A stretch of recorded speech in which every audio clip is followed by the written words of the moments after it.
আমরা এই মুহূর্তে রাজহংস আইল্যান্ডেতে রয়েছে। রাজহংস আইল্যান্ডে আমাদের বোট সবেমাত্র পৌঁছেছে। এখানেতে প্রচন্ড রোদ্দুর রয়েছে। আমরা যে বোটটাতে এসেছি সে বোটটা এখানেতে রয়েছে। আর এখানেতে অনেকগুলো স্টল বা দোকান রয়েছে। এই পিছনেতে দোকানগুলো রয়েছে। এখানেতে ম্যাগি, ডাব, ডাল, ভাত, চিংড়ি এই সমস্ত পাওয়া যাচ্ছে। চলুন দেখা যাক কি কি পাওয়া যায়।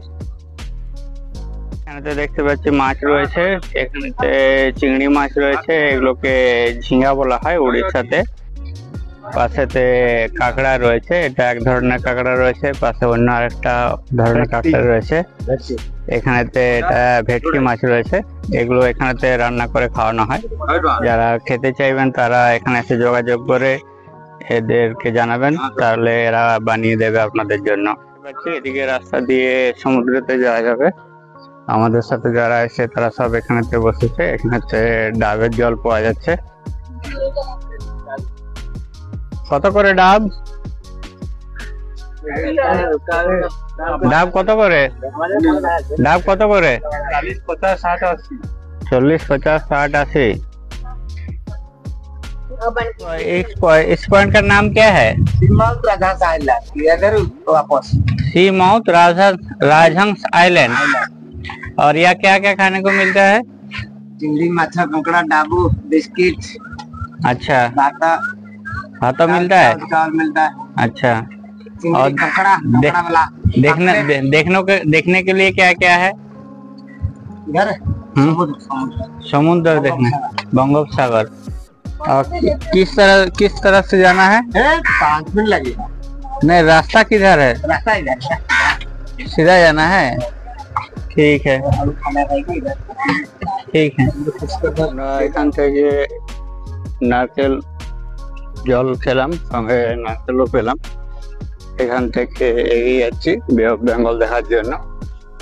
দুদিকে ঝাউ গাছ রয়েছে, মাঝখান দিয়ে রাস্তা রয়েছে। 2-3 মিনিটের রাস্তা, বেশি দূর নয়। বালি গরম হয়ে গেছে, প্রচন্ড রোদ্দুর। আমাদের সঙ্গে আশা অদিতি পিছনে আসছে। ঝাউ গাছগুলো বেশ সুন্দর লাগছে।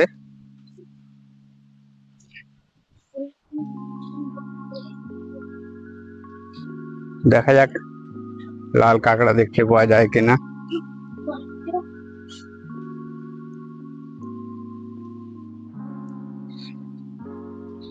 এপাশে ওপাশে ছোট ছোট করে জঙ্গল রয়েছে।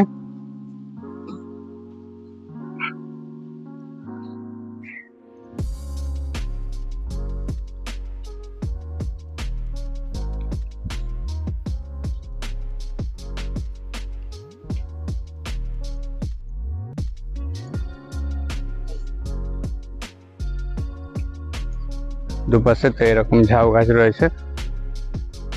মাঝখান দিয়ে হেঁটে যাওয়ার জন্য বালির রাস্তা রয়েছে। এগিয়ে চলেছি আমি। একবার করে ছায়রা হচ্ছে, মেঘ ছায়রা হচ্ছে, তো একটু ভালো লাগছে। রোদ্দুরটা একটু বেশিই রয়েছে। দুপাশে এরকম ঝাউ গাছ রয়েছে।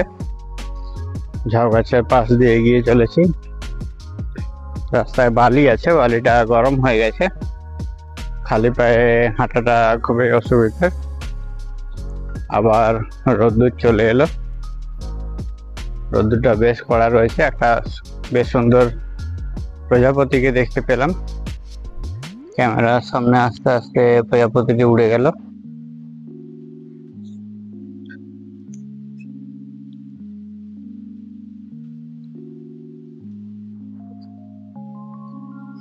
আমরা আস্তে আস্তে হেঁটে যাচ্ছি বালির মধ্যে দিয়ে। সামনে দেখতে পাচ্ছি একটি ভিউ পয়েন্টের মতো রয়েছে, যেখানেতে একটা ছোট শেড করা রয়েছে। সামনে একটি দোকান রয়েছে, চা টা পাওয়া যায় হবে। চলুন গিয়ে দেখি, দেখলে পরে বুঝতে পারবো।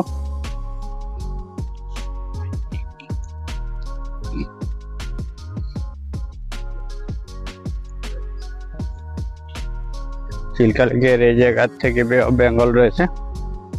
বে অফ বেঙ্গল গিয়ে আরব সাগর, ভারত মহাসাগর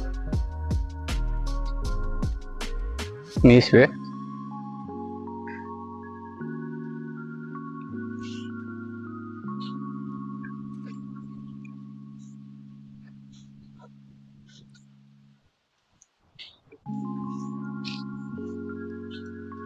আগে দেখতে পাচ্ছি বেশ কিছু লোক এসে গেছে, তারা এখানে তো অপেক্ষা করছে।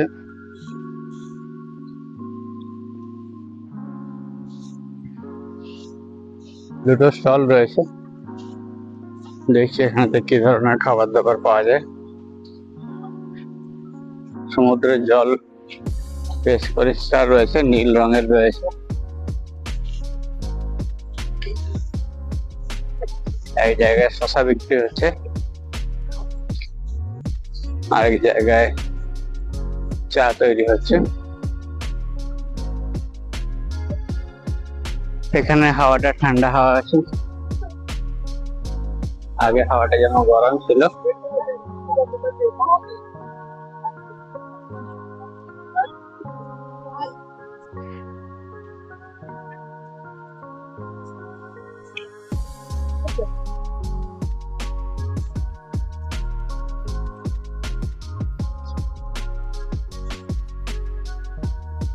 বে অফ বেঙ্গলের একদম কিনারা থেকে এক্সপ্লোরার মৃণাল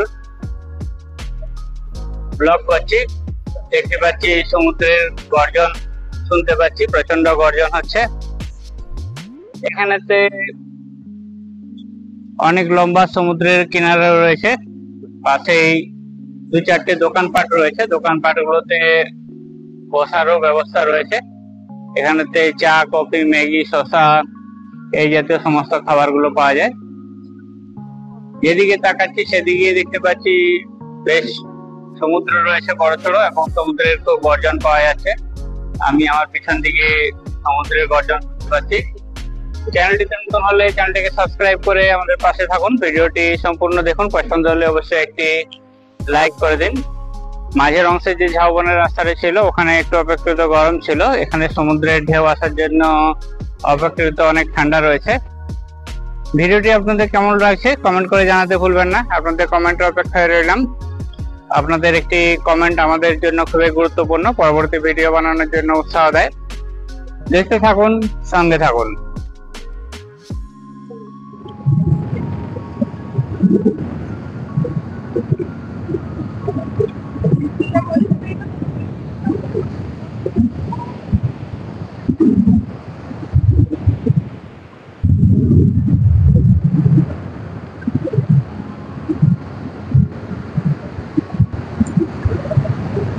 সমুদ্রের গর্জন শুনতে পাচ্ছি, জল একবার করে উঠে আসছে।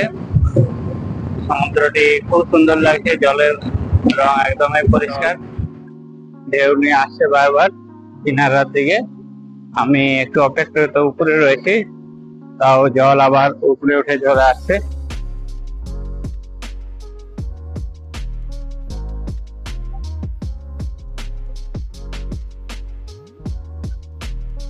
সমুদ্রের জলের যে ফোম উপর পর্যন্ত আসছে। এখানেতে দেখতে পাচ্ছি ছোট যে জেলিফিশ রয়েছে, জেলিফিশের একটি এগ রয়েছে। দারুণ লাগছে জলটা। এখানেতে একটি কচ্ছপ দেখতে পাচ্ছি, দুটি মৃত কচ্ছপ রয়েছে। এরা কিনারাতে যেভাবে পড়ে রয়েছে, কিন্তু উল্টে গেছে, একটিকে সোজা করে রেখেছে। সমুদ্রের জলের ঢেউতে এরকম হচ্ছে। দুটি মৃত কচ্ছপ রয়েছে, এগুলো আয়তনে বেশ বড় রয়েছে কিন্তু মৃত রয়েছে। এখানেতে দেখতে পাচ্ছি মাংসগুলো গলে গেছে। এইগুলোতে লাল কাঁকড়া গুলো থাকে, বেশ বড় রঙের গর্ত রয়েছে। এরা গর্তের অনেক ভিতর পর্যন্ত থাকে, এরা সহজে বেরিয়ে আসে না, খুব কম সময়ে এভাবে বেরিয়ে আসে। দেখতে পাচ্ছি আরো সমুদ্রের ঢেউ এভাবে ক্রমাগত আসছে যাচ্ছে। সমুদ্রের ধারে সমুদ্রের মধ্যে ফেলে দেওয়া সমস্ত জিনিসগুলোকে তুলে উপর দিকে নিয়ে চলে এসছে। ওয়েদারটা বেশ ভালো করেছে। এখানেতে আর একটা কাঁকড়ার হোল দেখতে পাচ্ছি, অনেক নিচ পর্যন্ত গর্ত আছে, এর মধ্যে এই কাঁকড়াটা থাকে। এরকম ছোট ছোট অনেক কাঁকড়া রয়েছে যেগুলো ব্রাউন কালারের দেখতে, আমাদেরকে দেখে দূরে দূরে সরিয়ে যাচ্ছে। বড় কাঁকড়াগুলো সমস্ত গর্তের মধ্যে রয়েছে, এগুলো সমস্ত কাঁকড়ার গর্ত রয়েছে। সমুদ্রের ঢেউ উঠে উঠে আসছে।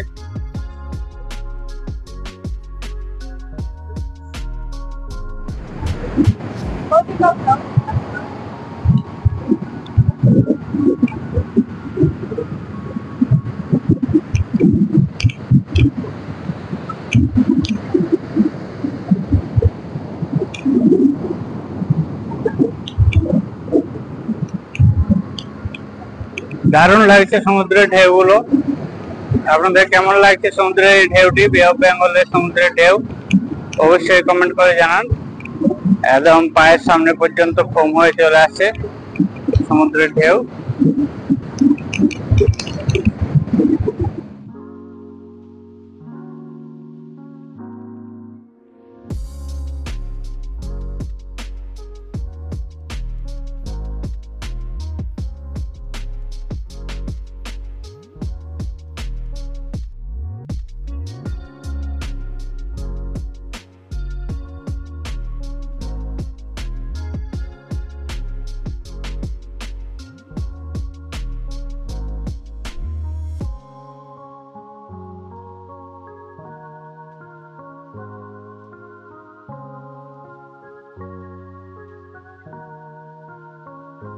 দূর দূর পর্যন্ত সমুদ্র রয়েছে।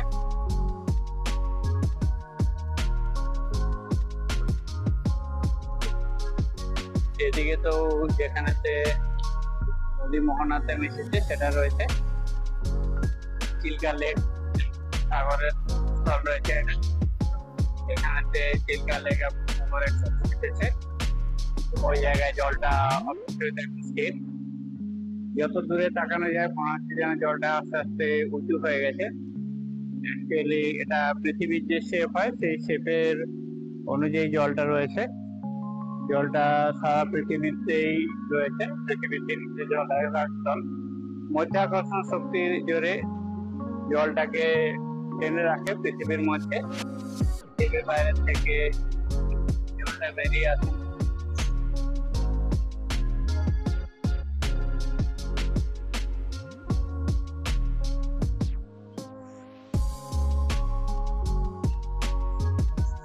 একটা লাল কাঁকড়া দেখতে পাওয়া গিয়েছিল, আবার জলেতে নিচের দিকে চলে গেল। দেখা যাক যদি ওই পাশেতে আছে যদি জলের ঢেউতে উপরে উঠে আসে তাহলে আপনাদেরকে আবার দেখাতে পাবো। ওই জায়গায় কাঁকড়া রয়েছে, অপেক্ষা একটু সাইজে ছোট রয়েছে। দেখা যাক যদি আরেকবার উঠে আসে উপরের দিকে। ঠিক এই জায়গাতেই রয়েছে কাঁকড়া। ঢেউয়ের মধ্যে দেখা যাচ্ছে, ক্যামেরার মধ্যে সেটা বন্দি করা যাচ্ছে না। উপরে উঠে এলে তখন দেখতে পাওয়া যাবে। এখন আর উপর দিকে আসছে না, উপর দিকে ফোম উঠা যেটা সেটা আসছে। কাঁকড়াটা এইদিকে এসে গেছে, দেখতে পেয়েছে আমি, আমাকে দেখে আবার খুব দ্রুত নিচের দিকে নেমে গেল। ওখানেতে জলের মধ্যে রয়েছে লাল কাঁকড়াটা, অত সহজে ধরা দেবে না। ওখানে জলের মধ্যে রয়েছে, জলের ঢেউতে একবার করে উপরে উঠে আসছে, একবার করে নিচের দিকে নেমে যাচ্ছে। দেখতে পেয়েছি আমি কাঁকড়াটা, কিন্তু ক্যামেরার মধ্যে ক্যাপচার করতে পারছি না। এই আমার সামনের অংশতে রয়েছে, এবার জলের সাথে উপর নিচে ওঠা নামা করছে, বালির মধ্যে লুকিয়ে রয়েছে।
এখানেতে খাবার অপশন হিসাবে ম্যাগি পাওয়া যায়, মশলা মুড়ি পাওয়া যায়, বিস্কিট টিস্কিটও রয়েছে।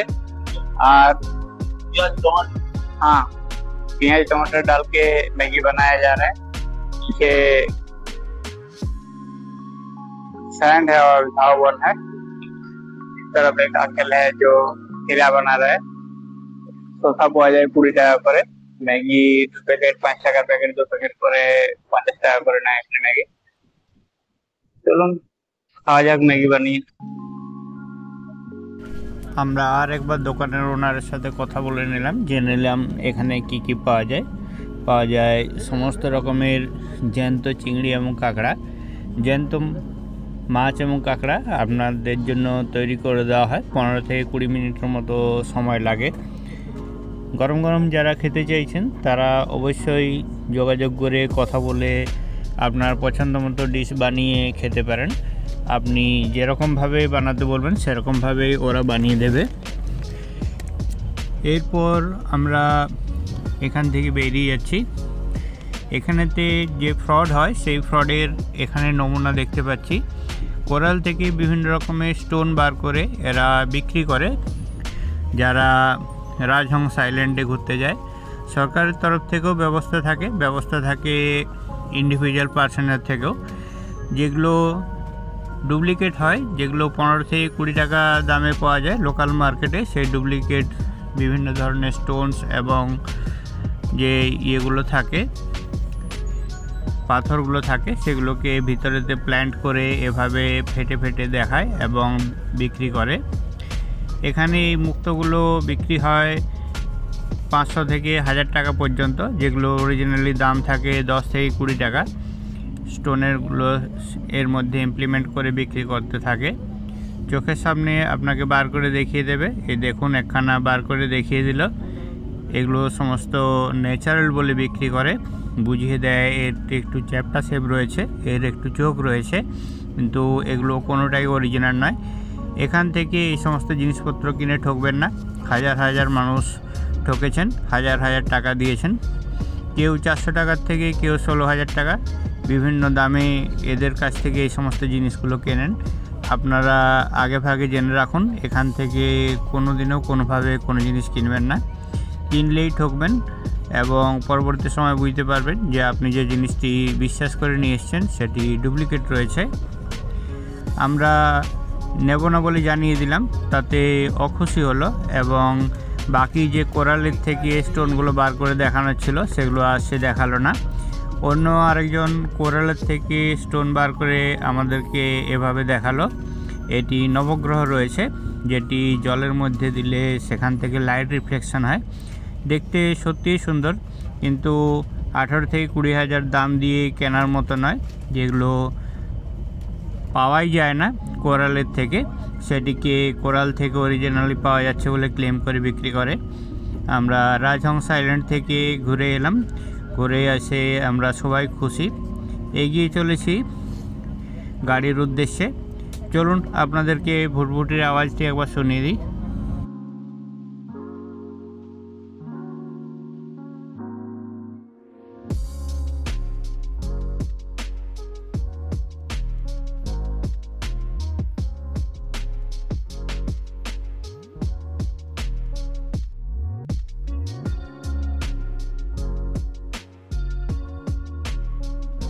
চিল্কা লেক ভ্রমণের মেন যে ফ্রডটি হয় সেটি হয় এই চিল্কা লেক ভ্রমণ প্যাকেজের সাথে।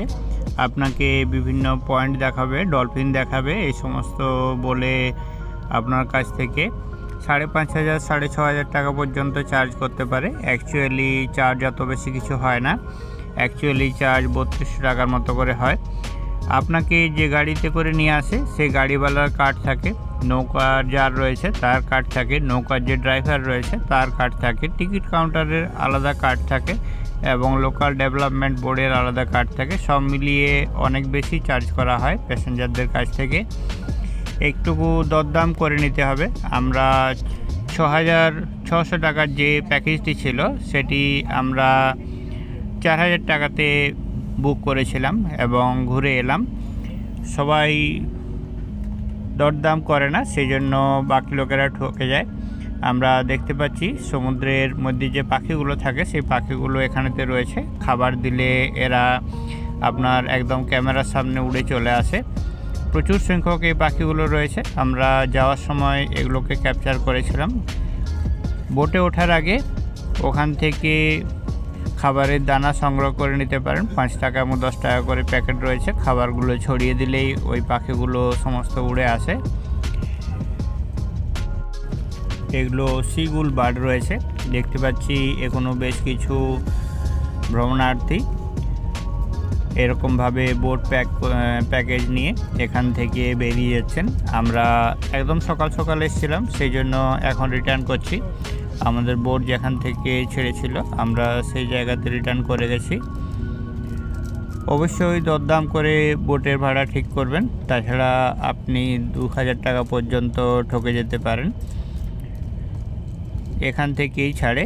বোটের যে স্লিপটি দেয়, স্লিপটি এখানে যে বোট চালায় সে জমা নিয়ে নেয়, আবার সেই স্লিপটি কাউন্টারে দেখিয়ে সেখান থেকে তার প্রাপ্য টাকা সংগ্রহ করে। এভাবেই চলে। আমরা ঘাটে এসে পৌঁছে গেছি। এখান থেকে আস্তে আস্তে নেমে যাব। অন্য আরেকটি বোটও ঘাটে এসছে। অন্য বোটটির লোকেরা নেমে গেল। আমরা একটু সামনের দিকের অংশে নামবো। নেমে আস্তে আস্তে এগিয়ে যাব। মাঝের অংশে আদিত্য একবার বোট চালিয়েছিল। আদিত্য বোট চালানোর সেই দৃশ্যটি আমরা দেখতে পাচ্ছি। ও খুব ভালো এনজয় করেছে।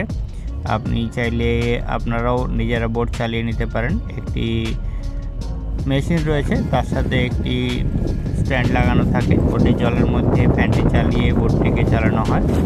আমরা 3-4খানা ডলফিন দেখতে পেয়েছি 3-4 বার ধরে।